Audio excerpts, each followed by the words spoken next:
As you can tell by the title, this is going to be a little bit different of a video for what I normally make. Yes, I did actually break my neck, but it has been some years ago.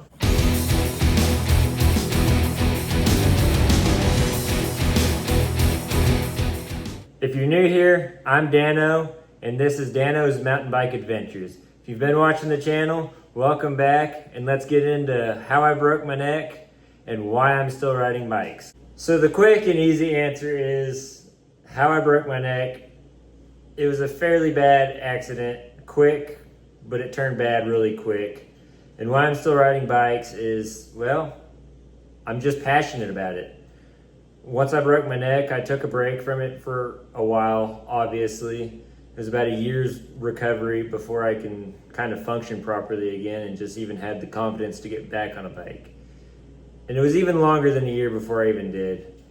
And whenever I finally got comfortable enough, it wasn't a mountain bike that I had got back onto. It was BMX actually, and for some reason I thought that was safer, which it might be, but doing tricks on concrete, I wasn't wearing a helmet. I was, kind of right back to square one.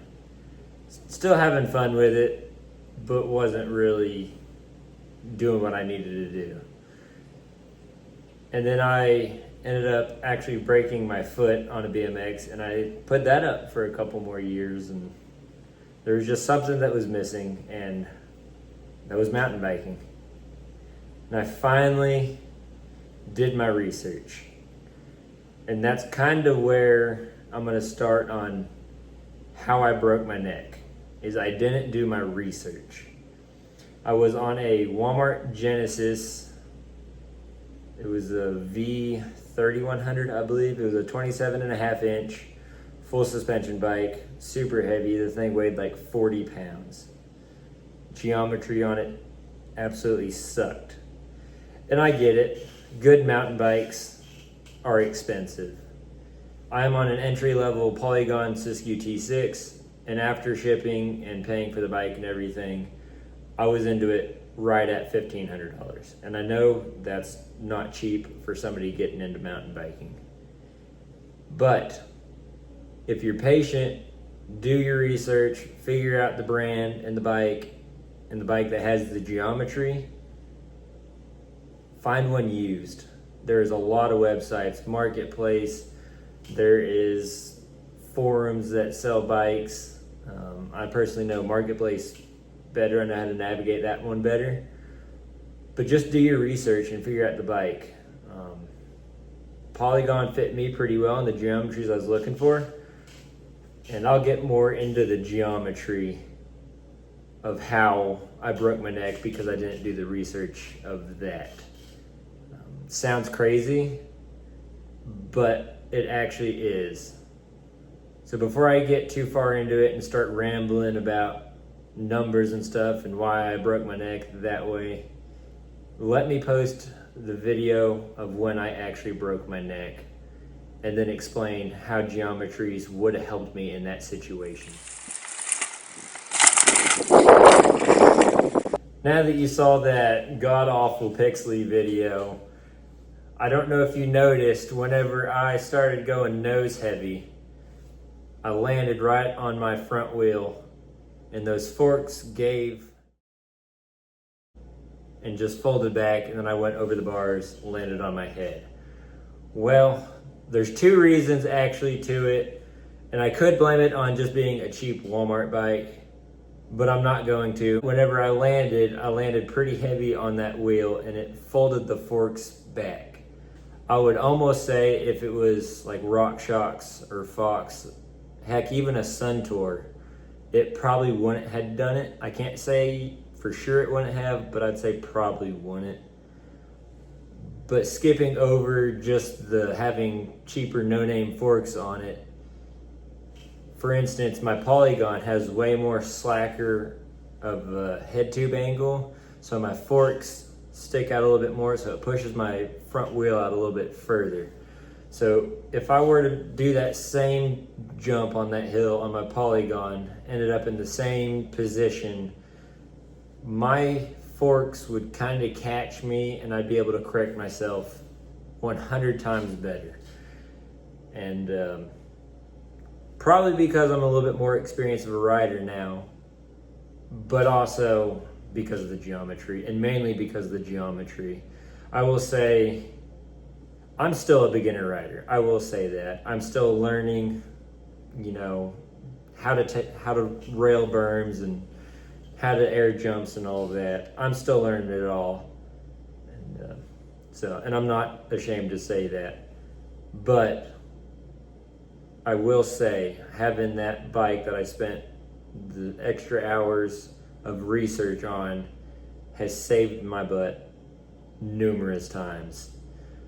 The first trail I ever hit, I didn't do the 3 main rules. Everybody says pre-ride, re-ride, free ride. I was just ready, just went for it, gunned it down the jump, landed super nose heavy. Once I landed super nose heavy, I was able to correct myself way better than what I could have had on that Genesis.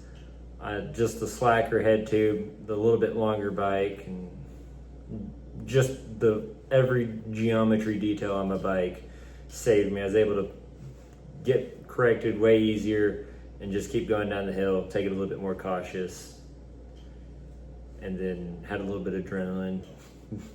Did give me some flashbacks to when I broke my neck, slowed it down and rethought it. And so yeah, remember pre-ride, re-ride, free ride, and always wear gear too. I was fully kitted out as you saw in the video, and I still broke my neck, but the doctors, and I believe them 100%, said if it wasn't for that gear, I might not even made it, because I landed straight on the head in it looked like it was just a hayfield, but that was actually a really rocky section of it. I don't know how well you're gonna be able to tell just in pictures. I was wanting to buy one of those bikes, but they're so old at this point, I couldn't find the actual one to put it side by side. And not only that, I don't have a whole lot of money. I'm making these videos with what I got. I spent pretty much every last thing I got just to have a decent bike. So I'm gonna put these 2 pictures and just see just the difference in the geometries, and just kind of imagine the different riding positions you're going to be in. And you know, it's 2 different worlds of bikes. It really is. I hope putting those pictures kind of together, one before the other, helped with the comparison.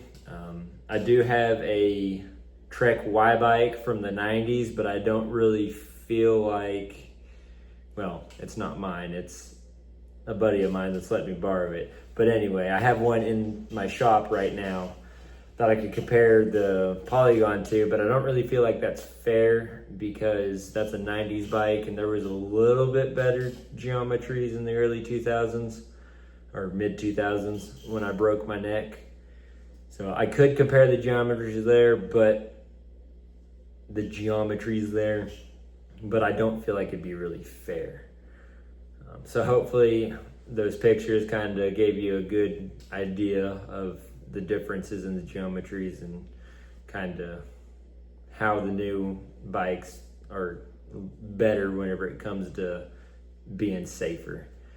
Anyway, let me stop yapping about how I broke my neck and blaming it on geometries, even though I really do believe that is wise. Lack of research and just lack of knowing the good geometries.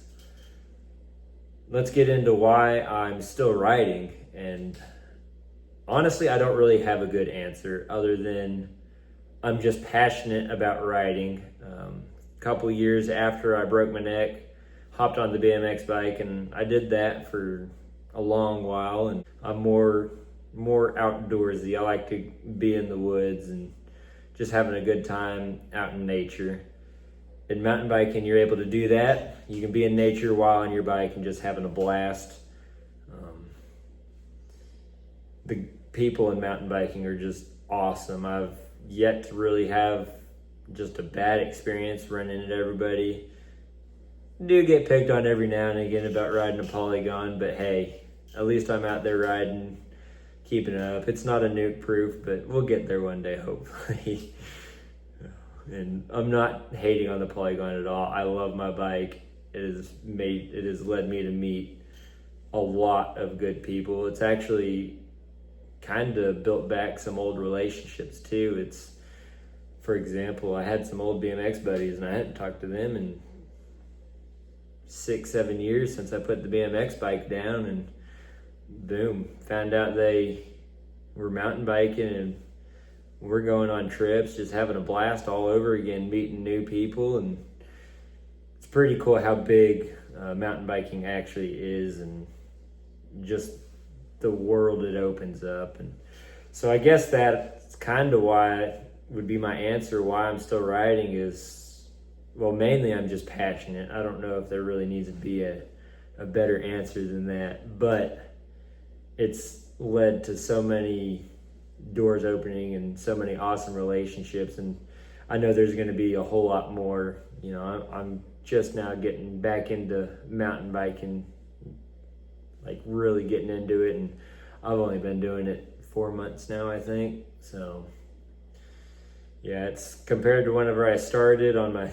cheap Walmart bike and till now, it's just crazy. And there was years I didn't pick up a mountain bike and I just rode BMX. So it's pretty cool how a bike will just open up so many doors of opportunity. And you know, it led me to start making these videos too. So that's, you know, I know my channel is small, but I enjoy making these videos and I'm passionate about riding, so it's fun. To stop the rambling, I'm passionate. It's built a lot of relationships, which is awesome. And it's led me to make videos, and that's another thing I kind of enjoy doing. I don't know if I'm doing them any good. I'm learning the editing side, so bear with me on that. Hopefully it'll get a little bit better. I got a coworker that's really good at editing. Shout out to Darren at work. He's a good coworker and good buddy, and he gives me a lot of tips on editing. So if you notice the editing isn't better, thank him. Anyway, yeah, that's how I broke my neck and why I'm still riding mountain bikes. I hope you liked the video. I know this one was just kind of me rambling on about, you know, what had happened in my life and why I'm still on them. Thank you for watching. Hope you liked the video. If you didn't, I at least hope you learned something and get on the right bike. And if you did like the video, like, subscribe, comment. I try to comment back and interact with all of you. I really do appreciate it.